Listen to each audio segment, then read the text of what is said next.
આજ વિશેષ રૂપથી કહું તો પરમ પૂજ્ય સંત શ્રી આશારામજી બાપુ એટલે કે સાધકો એટલે કે અમારા સદગુરુદેવ, જેમના શ્રી દિવ્ય જ્ઞાન સંસ્કારો હેઠળ 425 આશ્રમ, એમાં પણ મહિલા આશ્રમ, અને મહિલા આશ્રમમાં પણ મારા જેવા 250-300 બહેનો પવિત્ર જીવન, સાધના, મૈત્રીકાળ, સંધ્યા કરી અને ગુરુ પ્રીતિ, ગુરુના તે જ્ઞાનના સંસ્કારોને લઈ અને ગુરુદેવના આદેશને પ્રાપ્ત કરી આજ શહેર શહેર, ગામ ગામ, નગર નગર જઈ ધર્મનો અને ગુરુ જ્ઞાનનો તે સંદેશ પહોંચાડતા હતા. એવા જ અમારા વરિષ્ઠ સાધ્વી શ્રી રેખાબેનજી, જે પોતાના પંચભૌતિક શરીરને આ સંસારથી છોડી અને ગુરુ ધામની યાત્રા કરી ચૂક્યા છે. તો એવા અમારા આદરણીય સાધ્વી રેખાબેનજીના આત્મશાંતિ માટે, સદગુરુદેવના શ્રી ચરણોની પ્રીતિ માટે પ્રાર્થના કરીએ. જેમણે પોતાનું બાળપણથી ગુરુદ્વાર પર ગુરુચરણોમાં સમર્પિત રહી ગુરુની પ્રસન્નતાને પ્રાપ્ત કરી.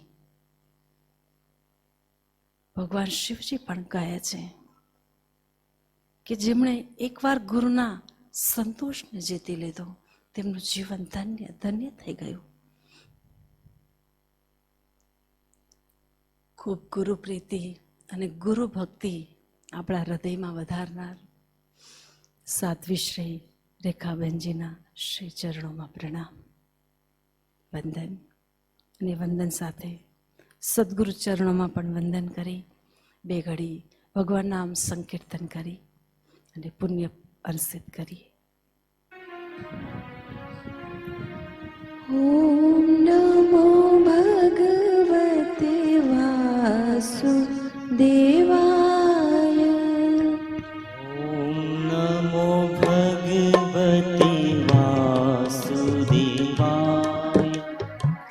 ઓમ નમો ભગવતે વાસુદેવાય. ઓમ નમો ભગવતે વાસુદેવાય. ઓમ નમો ભગવતે વાસુદેવાય. ઓમ નમો ભગવતે વાસુદેવાય. ઓમ નમો ભગવતે વાસુદેવાય.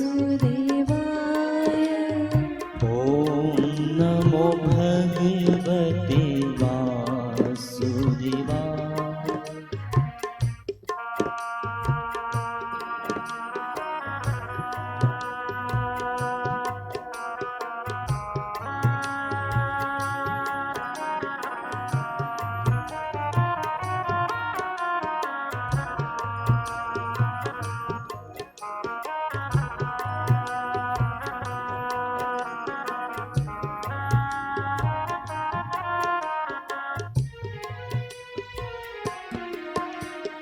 હરે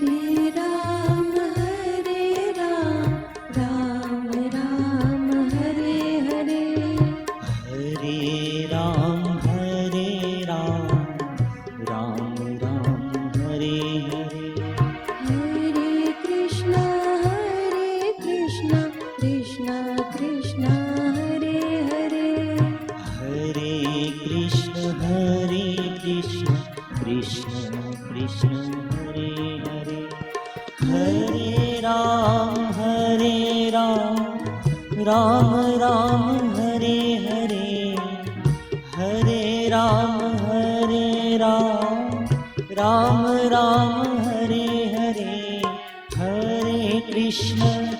હરે કૃષ્ણ કૃષ્ણ કૃષ્ણ હરે હરે. હરે રામ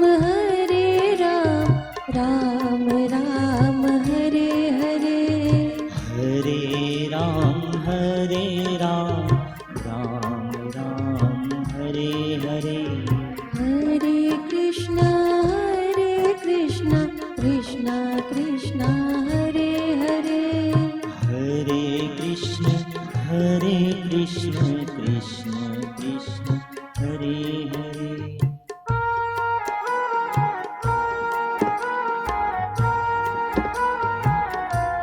પૂજ્ય ગુરુદેવ સદા ભગવાન નામ જપ, સંકીર્તન અને સંકીર્તનની નામ જપની ગુંજ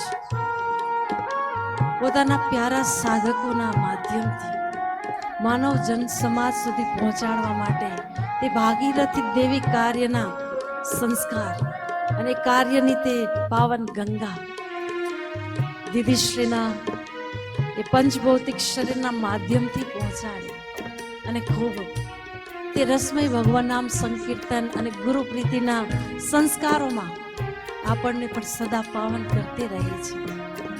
આજે એ પણ ગુરુના ધામમાં પોતાના પંચભૌતિક શરીરને છોડી અને આત્માની સ્થિતિ સ્થિત કરી છે.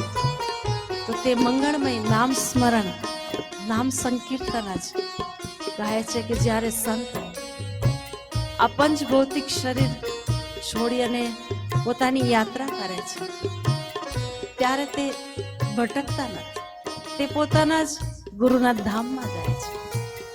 અને કોઈ બ્રહ્મનિષ્ઠ સદગુરુના શ્રી સાનિધ્યમાં કોઈ જીવ આત્મા આવે છે તો સમજો કે તે દેવી કાર્ય કરવા માટે મહાન મહાન આત્માઓ જ પધાર્યા હોય છે.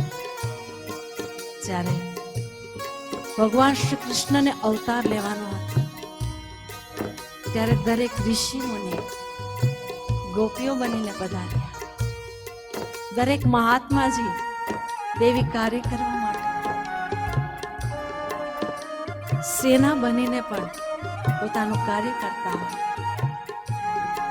તેમ આજ કળિયુગ કાળમાં જ્યારે સંત અવતાર લઈ અને એમની જ્યારે તે સેના, સાધકોની સેના, સ્વયં સેવકોની સેના સેવા કાર્ય કરી જીવનને સફળ બનાવતી હોય અને એ પોતાના જીવનને સફળ તેમાં જ સમજે છે કે જ્યારે આપણે ગુરુ પ્રીતિમાં જાગી જઈએ, ભગવાન નામ જપના રસિક બની જઈએ અને ભગવાન નામ જપ કરતા કરતા તેમના ચરણોમાં આપણે પણ આત્મસમર્પણ કરી દઈએ ત્યારે તેવા મહાપુરુષોનું, મહાત્માઓનું આ ધરતી પર આવું સફળ થતું.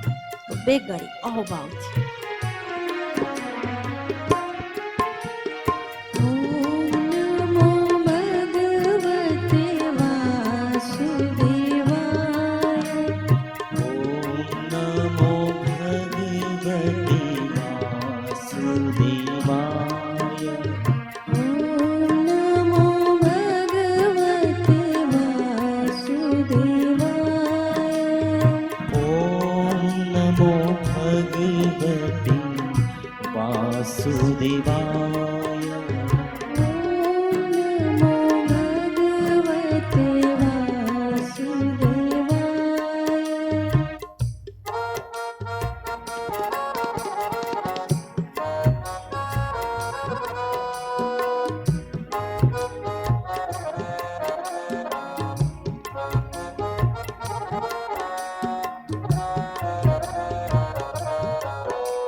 જ્યારે ગુરુદેવના દેવી પ્રચાર એટલે કે સત્સંગના સેવાના સંસ્કાર આપણા સુધી પહોંચે એવા સદભાવથી તે સદા તનથી, મનથી, મતિથી દોડતા રહ્યા, ભાગતા રહ્યા. જોવા જઈએ તો અમારા વરિષ્ઠ એટલે કે સાધ્વી શ્રી રેખાબહેનજી હાર્ટની તકલીફ છતાં પણ તે ગુરુ સેવા યજ્ઞમાં આહુતિ નાખવા મતલબ આહુતિ પ્રદાન કરવા માટે ક્યારે પણ વિશ્રામ અને ગુરુદેવની પણ તે પાવન પ્રેરણા સદા તેમને મળતી રહી કે જેમ ગંગાજી ક્યારેય પોતાની ગતિને રોકતી નથી તેમ તમે પણ દેવી કાર્ય કરવા માટે ક્યારે પણ આ શરીરને આરામને ચાહના ના કરો. બસ એક ગુરુનું વચન પકડી લીધું. મારું પણ તે સૌભાગ્ય દીદીશ્રી સાથે મને પણ સેવાનો અવસર મળ્યો અને ગુરુદેવના તે દેવી કાર્ય માટે અમે પણ નીકળતા. શરીરથી ખૂબ નાજુક સ્થિતિ પણ મનોબળ ખૂબ પાવરફુલ અને કોઈ થોડાક પણ મનથી હારે થાકે તો તુરંત જ તે પોતાની પાવરમય વિલ પાવરથી કહેતા કે અરે કેમ ના થાય આપણાથી. ગુરુએ કહ્યું, હું ઘણી વખત કહું કે દીદી ત્રિકાળ સંધ્યા છોડી અને ગામે ગામે જવું, ઘરે ઘરે જવું, આપણી તો સાધના પણ ઓછી થઈ જાય. એક નાની મતી અવસ્થા પણ નાની ને એટલા કોઈ વિશાળ ભાવ પણ નહીં. પણ દીદીશ્રી હંમેશા મને સત્પ્રેરણા આપતી રહી અને કહેતી રહી કે ગુરુએ કહ્યું છે તો તેમાં તું પોતાની મતી ના લગાડીશ. સદા વિશાળતા સાથે તું સત્કર્મ કરીશ તો સદા તારી 8 પ્રહર સંધ્યા છે. અને જે પણ તું જ્યાં પણ પ્રસાદ લે છે તે બ્રહ્મ ભોજન છે, કારણ કે ગુરુનો આદેશ છે. લાગે ઘણી વખત કે જેના તેના ઘરે જવું, જ્યાં ત્યાં રહેવું, અને આપણે તો સાધના માટે આવ્યા છીએ. પણ દીદીશ્રીએ સદા મને તે સત વચનથી ઓમકારની ગર્જના સાથે સંકલ્પ કરાવીને ગંગાજીમાં પણ મને તે સંકલ્પ કરાવતા ને કહેતા કે જ્યાં સુધી બાપુજી દેવી કાર્ય માટે આદેશ કરે ત્યાં સુધી આપણે આપણાથી બેસવું નહીં, એવો સંકલ્પ કરો. અને આજે એ જ પાવન હરિદ્વારની ધરા ગંગાજીના તે શ્રી સાનિધ્યમાં, ગુરુદેવના શ્રી સ્મરણમાં આજ પંચભૌતિક શરીર છોડી અને પોતાની દિવ્ય યાત્રા કરી ગઈ. એવા દીદીશ્રીને આજ હું હૃદયથી વંદન કરતા એ જ કહીશ કે ભક્તિ હોય તો તેવી, ભલે શરીર લાચાર હોય, કમજોર હોય, નાજુક હોય, પણ તેમનું મન, તેમનું હૃદય સદા ગુરુદેવના તે આજ્ઞા પાલનમાં અગ્રસર રહ્યા. એવા દીદીશ્રીને પ્રણામ કરતા, ગુરુદેવના ચરણોમાં પ્રણામ કરતા, પ્રભુના ચરણોમાં પ્રણામ કરતા પ્રાર્થના કરીએ કે સદા આપણી પણ ગતિ એવી રહે કે અંતિમ શ્વાસ સુધી ગુરુ સેવા, ગુરુ ભક્તિ અને ગુરુ સ્મરણ, ઈશ્વર સ્મરણ કરતા આ જીવનને સફળ